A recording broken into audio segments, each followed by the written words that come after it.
Good evening, everyone. Tonight is May 25th, 2021. I'm Adam, and let's get right into our update in terms of Thailand and, of course, Chonburi COVID-19 cases, as well as what the current situation is.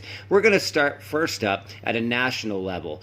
Now, today, which probably won't surprise any listeners whatsoever, the emergency decree, which has been in place all the way since last April, was once again extended for 2 months until July 31st. What this means in layman's terms is that the government is given sweeping additional powers, as well as the ability to, quote-unquote, crack down on behaviors, measures, and rules that aren't being followed. These are also the rules that you see that are being used around people that are caught for, say, drinking with one other person in public, and then have thousands of baht of fines or even potential prison time thrown at them. Anyways, the emergency decree will stay in effect until the end of July. Next up, in terms of Chonburi, COVID-19 cases plunged to 34 new cases this morning after factory clusters came under control. This was good news, as over the past several days, cases had heavily gone up, primarily driven by these factories at the Amata Industrial Estate in Muang Chonburi.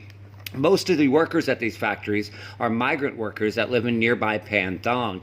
Now, currently, regardless if they tested positive for COVID-19 or not, all of these migrant workers have been ordered to stay at home in quarantine under home quarantine for the next 14 days. Those that test positive for COVID-19 were taken to a field hospital or a related medical facility during this interim. Chonburi public health officials also stated that Banglamung, home of Pattaya, only had 3 cases of COVID-19 today, which is the lowest that we have had in weeks.